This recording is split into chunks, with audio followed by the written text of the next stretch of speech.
1960-cı illər Sovet ordusu üçün bir maşın lazım idi. Sadə olsun, dözümlü olsun və ən əsası hər yerə gedə bilsin. Beləliklə 1964-cü ilin soyuq bir qış gecəsi bu dəlisov maşın dünyaya öz gözlərini açdı. Bu maşına ilk baxanda deyirsən ki, bu nədir belə? Düzbucaqlı kabina, qısa baza, sanki təkərlərin üstündə bir qutu dayanıb. Amma bu sadə görünüşün arxasında bir məqsəd var idi. Yolsuzluq canavarı olmaq. Çayınızı süzüb, mürəbbənizi çəkib, yerinizi rahatlayıb, kanala abunə olub, videonun bəyəndinizsə başlayaq. Bataqlıq qatili olan bu canavar Sovet ordusunun əsas işçiatlarından biri idi və keçmiş SSR-də cəmaatın palçıqda, çöldə, meşədə ən çox güvəndiyi maşınlardan sayılırdı. Dizaynına baxanda elə bilirsən kimsə deyib ki, əşi gözəllik zat boş şeydir, əsas iş görsün. Mühərrik kabinanın altındadır. Təkər bazası qısadır. Qabaq, arxa çıxıntılar azdır və ümumi görünüşü düppədüz kvadratdır. Yəni sözün əsl mənasında təkərlərin üstündə bir qutu kimi görünür. Amma bu kobud maşın nə varsa onu da göstərir. Qaz 66-nın hekayəsi 1960-cı ildə başlar əslində. 1964-də isə artıq zavoddan çıxmağa başladı. Böyük və möhkəm şassi, ön və arxada yarpaq yaylı sərt oxlar var. Yəni komfortdan söhbət belə gedə bilməz qardaşım. Mühərrik 4.2 litrlik V8-dir və düz sürücünün altında oturub. İşləyəndə isə elə bir qulağının dibində işləyir. 4 pilləli sürətlər qutusu var. Amma açığı yalnız 3-cü və 4-cü sürətlər normal adam kimi işləyir. Ortada isə iki yanacaq çəninin arasında yerləşən 2 pilləli transfer qutusu var. Yolsuzluq üçün hər şey düşünüblər. Ön və arxa diferensiallar, təkərlərin havasını avtomatik tənzimləmə sistemi. Onu da qeyd edim ki, 1968-ci ildən sonra istehsal olunanlarda var bu özəllik. Bir də qabaqda vinç söhbəti var. Yəni batanda özünü rahat çıxara bilsin deyə.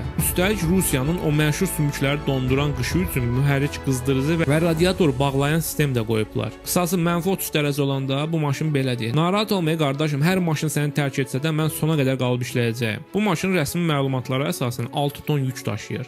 Amma inanmıram bizim ölkəmizdə aşağısı 10 tondan az yük vuran olsun bu yetimə. Ölçüsünə baxanda deyirsən ki, çox balacadır axı bu. Ölçüsü bəzi pikaplardan belə qısadır. Uzunluğu təxminən 5 metr 65 santimetrdir. Əslində qısa olması onun xeyrinə işləyir. Ön və arxa çıxıntılar azdır deyə 41 dərəcə ilə dağa girir. 32 dərəcə ilə çıxır. Yerdən hündürlüyü 32 santimetrdir. Yəni demək olar ki, bardürləri saymır belə. Eni 2.3 metrdir. Hündürlüyü isə 2.4 metr. Biraz dikbaş görünür, amma stabildir. Kabinanın mühərrikin üstündə olması da ağıllı həldir əslində. Çünki maşın qısa olsa da arxada 3.3 metrlik yük yeri yerləşdirə biliblər. Sürücü kabinasına gələndə isə nə yalan deyim, biraz təyyarə kabinasına oxşayır. Mühərrikin üstündə böyük örtük var. Arxasında isə 14 dənə idarə elementi düzülübdür. Buna baxanda ürəyində deyirsən ki, yəqin ki, bunu sürmək üçün xüsusi təyinatlı kursu falan keçmək lazımdır. Qardaşım, burada nə yoxdur ki, sürətlər qolu, 2WD, 4WD seçimi, yüksək aşağı ötürücü, qızdırıcı düymələri, vinç idarəsi, yanacaq çəni seçimi, elektrik qaçarı, radiator bağlamaq üçün qol, əl qazı, təkər havasını tənzimləyən kompresor və əl əyləci. Yəni bu dəlini sadəcə sürmürsən, bildiyin pilot kimi idarə edirsən az qala. Təbii ki, maşın hərbi məqsədlə hazırlandığı üçün içində komfort yer axtarmaq biraz gülməli olacaq. Deməli mənim bir qonşum 1993-cü ildə bu maşından idarə edib, videonu hazırlanmamışdan əvvəl ondan bir neçə məlumat soruşdum. O dedi ki, idarə etdiyim maşının kabinası yaşıl rəngli idi. Ortadakı mühərrik örtüyü belə V8 motorunun səsini kəsə bilmirdi. Kəsmək bir yana qalsın, elə bir motor qulağının içində işlərir. Kabinası yenə cəhənnəm biraz yaxşı idi. Çünki maşının arxa hissəsi ilə müqayisədə kabina lüks səviyyədə sayılırdı. Arxa hissədə isə sadəcə taxtadan düzəldilmiş bir qutu var idi sanki. Oturacaq falan heç nə yox idi. Qaz 66-nın əsas məqsədi belə deyək rahatlıq olmayıb, yolsuzluq olub. Və bu işdə o sözün əsl mənasını əjdaha idi. Siz videonu bəyənib kanalımıza abunə oldunuzsa, keçək videomuzun ikinci hissəsinə. İl 1979. Sovet İttifaqı Əfqanistana daxil olur. Kağız üzərində bu qısa əməliyyat idi. Amma reallıqda bu illərlə davam edən sanki bir kabusa çevrildi. Səhra kimi dağlar, göz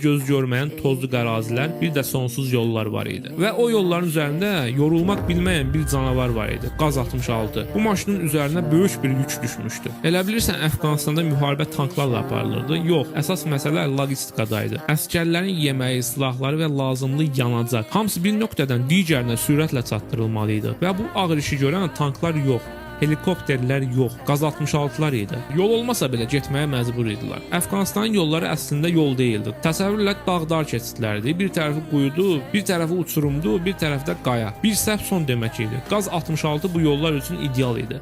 Qısa idi, güclü idi, hər yerə girirdi. Amma problem desəm, böyük bir problem var idi. Ən təhlükəli yer sürücünün oturduğu yer idi. Bu maşının dizaynında kabinanın ön tərəfdə olması müharibədə böyük bir qlobal problemə çevrildi. Çünki mina partlayanda ilk zərbə sürücüyə dəyirdi və çox vaxt bu onun sonunu gətirirdi. Bir çox hallarda maşın yanırdı, sürücülər isə qaça bilmirdi. Bu maşınları sürənlər isə çox vaxt sadə əsgərlər idi. Onlar döyüşçü deyildilər, amma döyüşün ortasında idi. Tank sürmürdü, amma tankdan daha təhlükəli iş görürdü və çoxunun adı tarixə düşmədi. Qaz 66 çox güclü idi. Bəli, hər yerə gedirdi. Amma Əfqanistanda o sadəcə bir maşın deyildi. Həyat xilas edirdi və eyni zamanda həyatı da aparırdı. Qaz 66 yol olmayan yerlərdə yol açırdı. Amma Əfqanistanda yolların çoxu geri qayıtmırdı. Bəs bu əfsanə Qaz 66-nın sonu nə vaxt gəldi? Qaz 66-nın istehsalı rəsmi olaraq 1998-ci ildə dayandırıldı. Yəni düz 30 ildən çox ləyaqətli şəkildə xidmət etdi.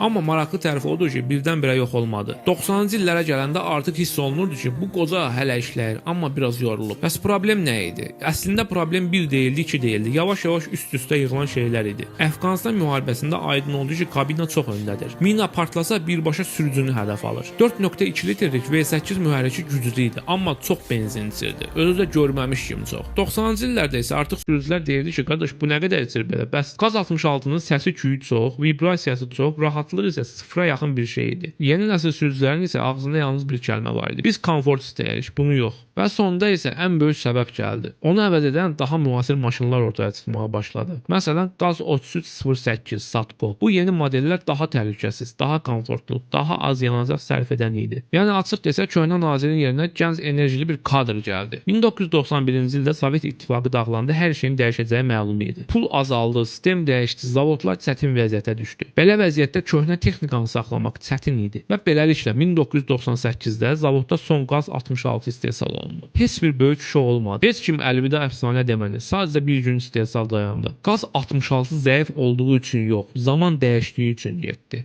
Amma o getməmişdən əvvəl hər yerdən rahatlıqla keçməyi bacarırdı. Nüvə partlayışından belə sağ çıxa bilən dəmir canavar. SSR-nin elə bir yük maşını var idi ki, tanklar belə ona yol verirdi vaxtı ikən. Bir anlıq təsəvvürlə, qışın oğlan çağıdır.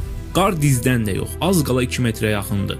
Yol zad görünmür. Adi maşın olsa getməyə belə cəhd eləməzdi. Amma uzaqdan bir səs gəlir. Qarı eşə-eşə, palçığı sıçrada-sıçrada ortaya bir bədheybət çıxır. Hə, maşın yox, elə bildiyim bədheybət idi. Bunun adı Ural 375-dir. SSR vaxt elə bilirdilər ki, bu maşının insan zadı yox. Hansısa dəli mühəndislə Terminator birlikdə yığıb. Çünki qardaşım, bu yük maşını nə bataqlıqdan yığdı, nə qar, nə palçıq, nə də çay. O vaxt əsgərlər zarafat edirdilər ki, Ural ilişdisə deməli dünyanın axırı gəlib. Hə valla, düzünü desəm, çox da səhv demirdilər. Bu maşın biz bildiyimiz sadə o yük maşınlarından deyildi qardaşım. İstəyirdin əskər daşçısını daşıyırdı, istəyirdin top çəkisini çəkirdi, istəyirdin raket aparıcısını onu da edirdi. Lap istəsəydin kənddə toy karvanına qoşardın, day keçib. Tək problem o idi ki, yanacağı su kimi içirdi. Amma yalan demək, o vaxt benzindən ucuz nə var idi ki? Bu əfsanənin isə hekayəsi 1950-ci illərdə başlayır. Çayınızı, kofenizi süzüb, mürəbbənizi çəkdinizsə və bir də videonu bəyənib kanalıma abunə oldunuzsa başlayaq. O vaxt SSR-də vəziyyət bir balaca qarışıq idi. Ölkə müharibədən yeni çıxmışdı. Yollar da çox bərbad gündə idi. Ordunun isə elə bir texnikaya ehtiyacı vardı ki, dünyanın axırı gəlsə belə işləsin. Və bu anda səhnəmizə Miyas şəhərindəki Ural avtomobil zavodu çıxır. Bu zavod illərlə məşhur ZIS-5 yük maşınlarını istehsal etmişdi. İkinci Dünya müharibəsində o maşınların əsgərlərlə birlikdə cəbhədə çox xatirəsi vardı. O vaxt Sovet əsgərləri üçün çörək nə anlama gəlirdisə, ZIS də elə o anlama gəlirdi. Amma ki, reallığa baxsaq, zaman dəyişirdi. Köhnə maşın və texnikalar artıq ordunun tələblərinə necə desək cavab vermirdi. SSR rəhbərləri də istəyirdi ki, elə bir maşın yaradılsın ki, qarı keçsin, nə bilim, bataqlığı keçsin, çay keçsin, partlayış desən yenə getsin. Qısası maşın yox, dəmir bir canavar lazım idi onlara. Amma ən maraqlısı bilsən nə oldu? Bu layihə başlayanda SSR-nin iki nəhəng zavodu bir-birinə girdi. Zil deyirdi ki, bu işi bizdən yaxşı görən yoxdur. O biri isə Ural zavodu idi. Onlar da deyirdilər ki, kənara çəkilin, əsl hərbi maşın necə olar, indi göstərəcəyik sizə. Beləcə mühəndislər arasında mükəmməl bir gizli savaş başladı. Elə bir futbol derbisi idi. Bir tərəfdə Moskva komandası, bir tərəfdə Ural dağlarının adamları. Və gün gəldiyi vədə yetişdi. İlk prototipi sınaqdan çıxardılar. Hə, indi diqqətlə qulaq asın. Hərbi rəhbərlik bu texnikanın qarşısına elə bir tapşırıq qoymuşdu ki, normal adam bunu eşitsəydi deyərdi ki, Qardaşım, siz manyaksınız. Onlar demək belə istərdilər. Maşın dərin su maneəsini keçsin. Həm də elə belə yox ha. Demək olar ki, yarısı suyun altında qala-qala. Hə, sınaq başlayır. Hamı nəfəsini saxlayıb bu anı diqqətlə baxır. Maşın suya girir. Biraz keçir, sonra daha dərinə gedir. Mühərrik nərə çəkir və birdən maşın sudan çıxır. Hamı demək olar ki, şok olur. Məhz o sınaqdan sonra SSR-də amfibiya yük maşını ideyası daha ciddi inkişaf etdirilməyə başladı. Amma sizə desəm ki, Ural 375-in ən dəhşətli tərəfi başqa idi, nə deyərsiniz? Bu maşın nüvə müharibəsi üçün hazırlanmışdı. Bəli, səhv eşitmədim. SSR düşünürdü ki, əgər sabah dünya dağılsa, yollar partlasa, şəhərlər yansa belə ordunun texnikası işləməlidir. Ona görə Uralı elə yığmışdılar ki, ən ağır şəraitdə belə hərəkət edə bilsin. İndi təsəvvürlə də qar, palçıq, partlayış, çay, meşə və ortada bir sovet canavarı. Bu sadəcə yük maşını deyildi. Bu SSR-nin təkərlər üstündə gedən tankı idi.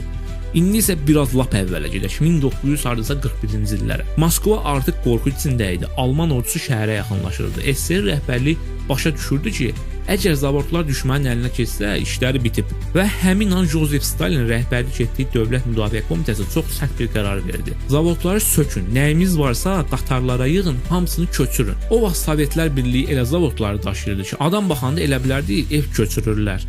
Dəzgahlar, motorlar, fəhlələr, mühəndislər hamısı gecə-gündüz vaqonlara doldurulurdu. Ən vacib müəssisələrdən biri də Stalin avtomobil zavodu idi. Bu zavodun avadanlıqları iki şəhərə bölündü. Ulyanovsk və Miyaz şəhərləri. Demək, Ulyanovskda məşhur ZIS-5 yük maşınlarını yığırdılar. Amma əsas maraqlı hadisələr Miyazda baş verirdi. Çünki orada normal zavod belə yox idi demək olar ki. Əslində həmin bina əvvəlcə bomba və sursat istehsalı üçün tikilmişdi. Amma müharibənin içində Sovet hökuməti qərar verdi ki, boş ver bombanı, əvvəlcə maşın düzəldək. Beləcə yarımçıq zavodun içində mühərrik və sürət qutularının istehsalına başladılar. 1944-cü ildə isə vəziyyət bir balaca dəyişdi. Dövlət Müdafiə Komitəsi zavodunun adını dəyişib Stalin adına Miyaz avtomobil zavodu qoydu və əmr verildi ki, burada ZIS-5 istehsal olunacaq. Beləcə zavod işləməyə başladı. ZIS-5 o vaxt SSR-də bir əfsanə sayılırdı. Əsgərlər arasında ona Zahar adı verilmişdi. Bu maşın elə möhkəm idi ki, sürücülər zarafatla deyirdi ki, motor xarab olar, amma Zahar yenə gedər. Amma illər keçdikcə problemlər ortaya çıxmağa başladı. 1950-ci ilin ortalarında Miyaz zavodundakı mühəndislər başa düşdülər ki, Zahar əmi artıq yaşlanıb. Nə qədər modernləşdirilsə də maşın yenə də köhnə qalırdı. Bəli, Ural ZIS 355M modeli vəziyyəti biraz düzəltdi. Amma bu sadəcə vaxt qazanmaq kimi bir şey idi. SSR ordusunun isə daha böyük planları vardı. Soyuq müharibə başlayırdı və ordu tam ötürücülü, güclü və hər yerə girib çıxan yeni maşın istəyirdi. Bu tip maşınlar artilleriya çəkməli, ağır texnika daşımalı və müxtəlif hərbi avadanlıqlar üçün baza rolunu oynamalı idi. Amma ortada bir balaca problem var idi. SSR-də belə bir maşın yox idi. Əvvəlcə plan belə idi ki, bu layihəni Moskvadakı ZIL zavodu hazırlasın. Hətta ZIL 157 modelinin istehsalını başqa zavoda köçürməyi düşünürdülər. Amma sonra Avtomobil Sənayesi Nazirliyi işə qarışıb deyir ki, ay qardaş, bu qədər zavodu ora-bura daşımaqla pul da batacaq, vaxt da. Və ən vacib qərar verildi. Yeni yük maşını sıfırdan Miyazda hazırlanacaqdı. Və baxın, məhz həmin qərardan sonra SSR tarixinin ən məşhur hərbi yük maşınlarından birinin yaranmasına səbəb olundu. 1957-ci ilin may ayı Miyaz zavodunda vəziyyət tamamilə qarışmışdı. Moskva tərəfdən xüsusi qonaqlar gəlirdi. Amma bunlar adi adam deyildi ha. Bunlar SSR-nin ən dəli mühəndisləri idi. Nami institutundan düz 18 mühəndis vaqondan düşüb birbaşa zavoda gəldi. Özləri ilə də tonlarla sənət və qəribə görünüşlü bir maşın gətirmişdilər. Adı Nami 021 idi o maşının. O vaxt heç kim bilmirdi ki, bu qəribə prototip gələcək SSR-nin ən qorxulu hərbi yük maşınlarının birinin atası olacaq. Maşına baxan hərbiçilərin çoxu dedi ki, bu nədir belə oyuncaq deyəsən. Çünki maşın hələ tam hazır deyildi. Konstruksiya xam idi, problemlər çox idi və ən əsası orada bu heç bəyənilmirdi. Elə həmin andan zavodda gecə-gündüz işə başlanıldı. Namidən gələn 18 mühəndisə Miyaz zavodundan da 18 nəfər qoşuldu. Bir tərəfdə Moskva mühəndisləri, o biri tərəfdə də Ural ustaları və başladılar maşını söküb yığmağa. Əvvəlcə oxu dəyişdilər, çünki əvvəlki sistem arxa oxlarla uyğun gəlmirdi. Sonra sükanı yenidən düzəltdilər. Kardan valını dəyişdilər, arxaya lebyotka taxdılar. Qısası maşını ilə yığdılar ki, sanki tank hazırlayırlar. Amma ən dəhşətli tələb sonradan gəldi. Hərbçilər dedilər ki, bu maşın elə olmalıdır ki, 2 metrə yaxın dərinlikdən suda keçə bilsin. İndi gəl bir dəqiqə düşünək. 2 metrə yaxın dərinlik nə deməkdir? Demək olar sürücünün boyuna çatırdı. Yəni sürücü qazı verib gedir, amma içəridə vəziyyət elədir ki, az qalırsan balıq tutasan. Ona görə mühəndislər mühərriki və bütün vacib hissələri tam hermetik etdilər. Su girsəydi maşın elə yerindəcə rəhmətə gedəcəkdi. Bununla da iş bitmədi. Təkərlərə xüsusi daxili hava sistemini quraşdırdılar. Sürücü maşından düşmədən təkərin havasını azaldıb artıra bilirdi. O vaxt üçün bu texnologiya kosmosa uçmaq kimi bir şey idi. Amma zavoddakı ən böyük qırğın başqa mövzusu idi, maşının görünüşündə. Moskvadan gələn mühəndislər istərdi ki, maşının kuzovu yumru olsun, adi mülki maşınlar kimi. Miyasdakılar isə dedi ki, ay qardaş, hərbi maşının bəzək üçün deyil. Onlar düz qanadlı dizayn təklif etdilər. Bu ideyanı da məşhur Amerika Studebaker US-6 maşınından götürmüşdülər və düzünü desək ağıllı fikir idi. Çünki düz qanadın üstünə çıxmaq olurdu, hətta uzanmaq da. Mühərrik xarab olanda sürücü kapotu açırdı, qanadın üstünə uzanırdı, alətləri yanına qoyurdu və başlayırdı təmirə. Elə bil kənddə Jiguli düzəldirlər. Düz yalan olmasın, 3 ay yarım gecə gündüz işlədilər. Düzlükləri çay soyuyurdu, mühəndislərin gözünün altı qapqarı qaralırdı. Amma hamı fərqində idi ki, burada bir tarix yazılır. Və nəhayət 1958-ci ilin avqustunda 2 prototip hazır oldu. Adı da maşının özü qədər uzun idi. Ural ZIS nami 375. İlk 2 maşını 1958-ci ilin noyabrında rəsmi şəkildə göstərdilər. Hamı heyrətlə baxırdı, amma problem yenə vardı. Sınaqlarda məlum oldu ki, maşın hələ tam ideal deyil. Ən böyük problem isə kabinədə idi. İlk modellərdə tam metal kabinə vardı və o kabinə ZIL 130 modelindən götürülmüşdü. Amma ordudakılar bunu heç bəyənmədi. Çünki həmin dövrdə SSR nüvə müharibəsinə hazırlaşırdı və hərbçilər belə düşünürdü ki, sabah atom bombası düşsə bu maşını harda gizlədə biləcək. Ona görə qərar verdilər ki, kabinə qatlanan olsun və üstü brezentlə bağlansın. Beləliklə maşının hündürlüyü azalırdı və onu xəndəyə gizlətmək daha asan olurdu. Həqiqətən də SSR mühəndisliyi tamam ayrı səviyyədə idi. Və nəhayət 1959-cu il yeni eksperimental maşın hazır oldu. Ural 375. Bu dəfə maşının kabinəsi tam fərqli idi. Üstü brezent idi, ön şüşəsi qatlanırdı, yan şüşələri çıxırdı. İstəsən maşını yük maşını kimi sür, istəsən yayda kənddə piknik maşını ilə. 3 prototip hazırlandı. İkisi brezent kabinəli idi, biri isə tam metal. Ümumilikdə 30 ildən çox müddət ərzində Miyas zavodunda təxminən 110.000 ədəd Ural 375 yük maşını çıxmışdı. Bu modelin istehsalı başa çatdıqdan sonra zavodun model sıralarında yalnız dizel mühərrikli Ural 4320 qaldı. 2015-ci ildə isə modernləşdirilmiş Ural Next modeli təqdim edildi. Bu model Gazon Next kabinəsi və 312 at gücünə malik 408 kub həcmli 6 silindirli YMZ 536 mühərriki ilə təchiz edilmişdi. Ural Next yalnız mülki bazar üçün istehsal olunurdu. Ural 4320 dizel modeli isə bu günə qədər orduda xidmətini davam etdirir və onun istehsal sayı artıq demək olar ki 1 milyonu keçib. SSR-nin Amerikanı kopyalamaq istəyib zibilə düşdüyü, sonra isə əfsanəyə çevirdiyi o canavar ZIL 157-nin əsrarəngiz hekayəsinə xoş gəldin. Qardaşım, təsəvvür elə səhər tezindən durmusan. Palçıq dizə qədər, qabaqda da elə bir dənə dağ yolu var ki, ora baxanda adamın canına lap vəlvələ düşür. Amma sən zərrə qədər də qorxmursan, çünki altındakı maşın ZIL 157-dir. Düzdür, bunun sükanını fırlatmaq üçün gərək qolunda ən azı 2 at gücü olaydı. Amma valla bu maşını sürənlərin hamısı indi də onu elə şirin xatırlayırlar ki, elə bil birinci məhəbbətlərindən danışırlar. Bəs bu canavar necə yarandı? Gəlin biraz sizə tarixçədən danışım, amma söz verin ki, gülməyəcəksiniz. Qaydırıq 30-cu illərin axırına. İkinci Dünya müharibəsi qapının düz ağzını kəsdirib dayanmışdı. SSR-nin avtozavodlarında mühəndislər başlarına dördülər ki, ay qardaş, biz elə maşın düzəltməliyik ki, dağı, dərəni, palçığı heç vecinə də almasın. Gorki zavodundan Andrey Lipkart adlı bir kişi və onun ağıllı başlar komandası çıxır ortalığa. Nə qədər maşın sınaqdan keçirirlər, axırda qaydırırlar ki, əgər babat yolsuzluq maşını istəyiriksə, təkərlər tək-tək olmalıdır. Yoxsa arxadakı cüt təkərlər palçıqda ancaq özünə qəbir qaza bilər. Başqa variant yoxdur. Amma sən saydığını say, gör müharibə nə sayır qardaşım. Müharibə bu qızıl kimi planların üstündən bir dənə yekə bir qalın xətt çəkir. Müharibə bitəndən sonra əlimizdə bizədən qaz 63 qalır. İki oxluydu, amma keçiciliyinə söhbət belə ola bilməzdi. Hər yerə çıxırdı. Bəs Moskvadakı Stalin zavodu nə eləyirdi? Onlar da 40-cı illərin axırında baxdılar ki, Amerikalıların Studebakeri yaman qəşəng şeydir. Katyuşalarda şəlləri belinə, daşıyır cəbhəyə, orada bir dənə at oynadır, gəl görəsən. Dedilər, əşi nə edir ki, yenidən velosiped falan icad edib. Gəlin elə bu Amerikan maşının dizaynını kopyalayaq, aqreqatları da özümüzdən qoyaq, adını da edək ZIS 151. Amma gəl gör ki, yaman zibilə düşdülər də qardaşım. 1948-ci ildə bu ZIS 151 demək buraxdılar istehsala. Bir il sonra o yazın şirin palçıqlı yollarında Qaz 63 ilə bu təzə maşını saldılar sınağa baxaq görək nə ayırıq. Sən demə bu üçoqlu yekəbər ZIS 151 var ha. Palçığı görən kimi elə batırdı ki, Qaz 63 ona qıraqdan baxıb gülürdü. Çünki o kopyaladıkları Amerika stilindəki arxa cüt təkərlər bizim palçıqda sadəcə palçıq yığan kürək rolunu oynayırdı. Konstruktorlarında necə deyirlər, üzü qara oldu. Studebaker'in də yanında pərt oldular. Orduya da artıq bu maşınlar gedirdi. Vəziyyət kritik idi. Ən gülməli və eyni zamanda adamı yandıran məqam nə idi bilirsiniz? Hələ 1946-cı ildə, yəni bu biabırçılıqdan çox-çox əvvəl zavodun hansısa küncündə tək təkərli əsl canavarın gələcək ZIL 157 var ha. Onun layihəsi toz basıb yatır da kişi. Bəli, bu prototipi yığmışdı. Sadəcə o vaxt kimsə yuxarıdan hansısa bir ağılı çıxıb demişdi ki, vaxtımız yoxdur, Amerikanı kopyalamaq daha asandır. Axırda başa düşdülər ki, yox qardaşım, özgənin atına minən tez düşər.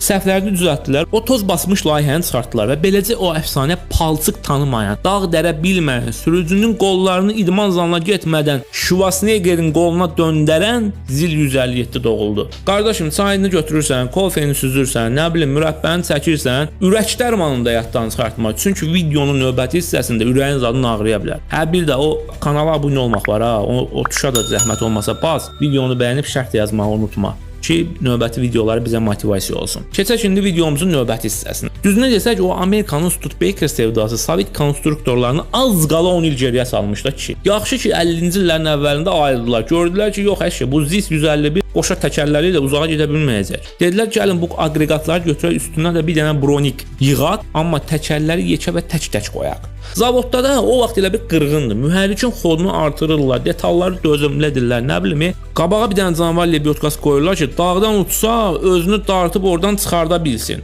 Amma əsl partlayış, əsl şok başqa yerdə idi. Dünya avto tarixində ilk dəfə olan bir şey. Təsəvvürlə. Dağın başındasan, palçıq dizə qədər. Təkərə nəsə girir və partlayır təkər. Normalda nə etməlisən? Düşüb palçığın içindəki danqırat ləlləşməli, üst başını batırmalısan. Düzdürmü qardaşım? Amma ZIL 157-ni sürürsənsə, sən sadəcə kabinədə kral kimi oturub siqaretini çəkə-çəkə bir dənə knopkanı basırsan. Bəli, söhbət təkərlərin havasının mərkəzi idarə etmə sistemindən gedir. Hərbiçilər isə bunu görəndə az qala sevincindən ağlayırdılar ki, fikirləş ki, müharibədir, düşmən təkərə güllə atır. Hava çölə fışqırır. Amma sənin kompresorun avtomatik havanı basır təkərə və sən qazı buraxmadan basıb gedirsən ürəyin istədiyi yerə. Sırf o GTA-da ölümsüzlük kodu yazırsan, bax onun kimi bir şeydir. Amma bu şirin sistemə görə mühəndislər maşının altını üstünə yetirməli oldular. Təkərlərin sayı 10-dan 6-ya düşəndə o köhnə ZIS 151-də kabinənin arxasında qoşa dayanan adama mən buradayam deyən o 2 dənə təkər var ha, zapaska. Onu tulladılar bir dənə kənara. Bunun yerinə bilsən nə etdilər? O kuzov var ha, onu çəkdilər kabinəyə tərəf. Ramanı arxadan kəsib gödətdilər. O yazıq tək zapaskaya da kuzovun altında birtəhər bir yer tapdılar. Nəticədə nə oldu bilirsən? ZIL 157-nin ağırlığı oxlar arasında elə ideal bölündü ki, bu maşın az qala palçığın üstündə sürüşərək getməyə başladı. Keçid qabiliyyəti oldu 100 üzərindən düz 100. Dostlar, ZIL 157-yə təkərlərin havasını mərkəzdən idarə etmək üçün sistem quraşdırırlar, düzdür? Amma əvvəl mühəndislərin biraz ağıllı vaxtlarına düşmüşdü. Təsəvvür edin, havanı vuran boruları çəkmişdilər təkərin düz çölündən, sürücü girirdi meşəyə, yekə bir ağac budağı və ya kol ilişirdi boruya, çart, boru qopdu. Hava getdi, sən də qaldın palçığın ortasında, özü də təkərsiz. Çox çəkmədi ki, başa düşdülər ki, yox, belə getsə sürücülər bu maşını lənətləyəcək. Tezbazar sistemi dəyişib o hava borularını gizlətdilər təkərin içində. Bax, bu artıq əsl şahmat idi. Üstəlik də bütün o dəyişimdən sonra maşının çəkisi 100 kiloqram da azaldı. O əvvəlki köhnə ZIS 151 var idi. Valla o maşın dərddən başqa bir şey deyildi. Arxasına bir dənə də qoşqu bağlayırdılar. Qaza basırsan, maşın getmir ki, getmir. Elə bir ki, zorla dalına itələyirsən. Üstəlik də az qala qardaşım, hər yoxuşda mühərrik qaynadırdı, suda fışqırırdı. Benzin dərdi də ki, öz yerində. Maşın sanki benzinlə işləmirdi. Benzini azgözlüklə içirdi. Orta sürət ispağa sürəti, detallar da tez-tez sıradan çıxırdı. Zavallı sürücülərində ömrünün yarısı ustanın qarajında keçirdi kişi. Bax, ZIL 157-ni yaradanda mühəndislər də dedilər ki, bəsdir, bu biabırçılığa son qoymaq lazım. Bilirsiniz nə elədilər? O götürdülər o 5.5 litrlik 6 silindrli mühərriyin üstünə bir dənə də alüminium qalovka qoydular. Sıxılma dərəcəsini biraz artırdılar. Üstünə də təzə karbürator oturtduqdan sonra təsəvvürlə mühərrikin gücü bir anda 92 at gücündən qalxdı 104 at gücünə. Fırlanma anda oldu 334 Nm. Təbii ki, soyutma sistemində başdan ayağa dəyişdilər ki, daha motor qaynatmasın. Bütün bu tuningdən sonra yük maşını sanki yenidən doğuldu. Həm dözümlü oldu, həm də ən əsası cibə xeyir verdi. Yanacaq sərfiyyatı da yola baxaraq 7%-dən 22%-ə qədər azaldı. Yəni o köhnə azgözlükdən əsər əlamət qalmadı ki. Bu maşının mühərriki elə uğurlu alındı ki, 1961-ci ildə ona bir də əl gəzdirib gücün 109 at gücünə qaldırdılar. Canavar günbəgün yenilənir və güclənirdi. Hə qardaşım, bir də bu andıra qalmışın benzin içmək söhbətdə var idi axı. Təsəvvür elə ki, elə bir maşın sürürsən ki, zapravkaya girəndə işçilər səni görəndə sevindiklərindən az qala qırmızı xalı sərib xoş gəldin ağam deyirdilər. Niyə? Çünki altındakı o əjdaha zil 157 100 kilometrə 142 litr benzin içir. Hə, səhv eşitmədin. Sözün əsl mənasında içir ha. Zavodda da bunu bilirdilər deyə maşına bir yox, düz 2 dənə bak qoymuşlar. Biri 160 litrlik standart, o biri də kuzovun altında gizlədilmiş 60 litrlik zapas bak. Yəni evdən çıxanda cibində maşının pulu qədər benzin pulu olmalı idi. Amma qardaşım, bu maşının elə bir dözümü var idi ki, o benzin pulunu sən ona halal edirdin. Demək 1978-ci ildə istehsal Urala keçəndə mühəndislər dedilər ki, gəlin bunun motoruna biraz zil 130 detallarından qataq. Hətta əfsanələr gəzir ki, bəzi partiyalara sükan üçün gidravlika, yəni hidrogücləndirici də qoyublar. Düzdür, bu gidravlika məsələsi kənddəki o yalancı pəhləvan olur. Bax o söhbətə bənzəyir biraz, mən düzü inanmıram. Amma hamı danışır da, görən yoxdur. Gələk korobka məsələsinə. 5 irəlik bir geri korobkanı elə gücləndirmişdilər ki, sanki tankla kəllə-kəlləyə gəlmək üçün yığmışdılar. Razdatka, arxa qabaq mostlar, hamısının altını elə qalınlaşdırmışdılar ki, bu maşınla dağa yox, dağın birbaşa içindən keçə bilərdin. Amortizatorlardakı maşının gedişini elə şirin eləmişdi ki, Sovet dövrü üçün bu az qala Mercedes komfort sayılırdı qardaşım. Komfort demişkən, Sovet maşınında komfort sözü adama biraz düzünü deyin, gülməli gəlir. Amma zil 157-nin kabinesinə isti hava vuran sistem və təzə rezinlər qoyulandan sonra qışın ortasında Sibirin düzündə sükan arxasında buz bağlamırdınsa, sən artıq VIP sürücü idin. O qabaqdakı qabarıq eybəcər görünən radiator barmaqlığı var ha. O da dizayn üçün deyil da qardaşım. Orada yağ radiatoru ilə jalüzlər vardı deyə elə qabarıq qoymuşdular onu. Sovet mühəndisi hara, dizayn hara. Onlar üçün əsas o idi ki, maşın geçsin, dayanmasın. Amma bu motorun bir dənə qəribə xasiyyəti var idi. Kaprizli qız kimi idi. Xalstoyda qoyurdun, soyurdu, qazı çox verirdin, qaynadırdı. Trasta həyatla gedə bilərsən. Ona görə də zavod demişdi ki, qardaş 65 km/saat sürəti keçmə ha. Otur ağıllı başlı sür, bu maşında sənə ömürlük xidmət eləsin. Bəs bilirsən 100 km 42 litr benzini niyə halal edirik bu maşına? Çünki palçığa, quma, bataqlığa girəndə təkərlərin havasını mərkəzdən 0.5 atmosferə qədər endirirdi. Və vəssalam. Zil 157 dönüb olurdu qayıq. Suyun 85 sm dərinliyindən birbaşa keçirdi. Bataqlığın üstündə az qala sürüşürdü. Özdə arxasında 3.5 tonluq qoşqu, belində də 4.5 ton yüklə. Qardaşım 1958-ci ildə ümumdünya sərgisində boş yerə Grand Prix almamışdı bu canavar. Təsəvvür elə ki, təzə zil 131 çıxandan illər sonra belə bu maşından əl çəkmədilər. Ta 1994-cü ilə qədər düz 800 min ədəd istehsal olundu. Bəs səncə bu gün o bahalı yolsuzluq oyuncaqları o bataqlıqlarda bu benzin içən Sovet əjdahası ilə bazarar, yoxsa palçığı görən kimi elektronika error verər? Şərhlərdə mütləq fikrini yaz, bizimlə bölüş. Görək zil 157 sevənlər burdadır. Videonu bəyənməyi, qardaşlarınızla, yaxınlarınızla paylaşmağı unutmayın ki, qoyun bu əfsanəni hamı tanısın. SSR-nin ən dəhşətli bataqlıq canavarlarından biri. Niyə hələ də yaddaşlardan silinmir? Ən ağır texnika belə bataqlıqda boğulanda, bax bu texnika oradan rahatca keçirdi. Bəs bunun gizli sirri nə idi? Siz videonu bəyənib kanalıma abunə olun, mənsə keçin bu bədheybətin hekayəsinə. Qardaş, SSR dövründə texnikalardan danışanda ən çox adətən Kamaz, Ural, Zil haqqında danışırıq. Amma o vaxt bir maşın var idi ki, hamı ona daha başqa cür hörmətlə yanaşırdı. O palçıqda, qarda, bataqlıqda və dağlardan çox rahatlıqla keçirdi. Bu əjdahanın adı isə Qaz 71 idi. 1960-cı illərin sonunda bu transporter ortaya çıxdı və Sovetlər üçün əsl xilas mənbəyi oldu. Adi yük maşınları dizə qədər palçıqda və qarda batıb qalanda Qaz 71 sanki heç nə olmamış kimi irəliyə doğru gedirdi. Bəs sir nədə idi? Birinci yerdə aşağı xüsusi təzyiq durur. Maşının çəkisi geniş tırtıllar vasitəsilə böyük bir səthə paylanır. Bu torpağa düşən təzyiqi minimuma endirirdi və maşının bataqlığa batmadan üstündən keçməsini təmin edirdi. Keçicilik qabiliyyətinə görə o bəzən özündən daha ağır texnikaları belə utandırırdı. Tırtıl sistemi təkərli maşınlardan fərqli olaraq yumşaq bataqlıq kimi yerlərdə ilişməni artırır, sürüşmənin qarşısını alırdı. Həm də Qaz 71 üzə bilir. Bataqlıq yerlərdə su səviyyəsi yüksək olduqda o tırtılların fırlanması ilə suda hərəkət edərək maneələri asanca dəf edirdi. Yüksək daşıma qabiliyyətinə baxmayaraq, gövdəsi yüngül materiallardan hazırlandığı üçün batma riski azalırdı. Maşının alt hissəsinin yerdən hündür olması ona palçıq və kol-çoslu ərazilərdə ilişmədən keçməyə imkan verirdi. Bu xüsusiyyətlər Qaz-71-i geoloqlar, neftçilər və xilasedicilər üçün ideal nəqliyyat vasitəsinə çevirmişdi. Mühərrik növünə gəlsək, Qaz-71-də çox vaxt Qaz-53 və ya Qaz-66 modellərindən də istifadə olunan V8 tipli benzin mühərrik quraşdırılırdı. Məsələn, ZMZ 53. Bu mühərriklər yüksək yanacaq sərfi ilə xarakterizə olunur və benzinlə işləyir. 115 at gücündə çalışırdı. Maksimal sürəti cəmi 50 km/saat idi. Amma yolsuzluqda bu sürət kifayət qədər çox idi.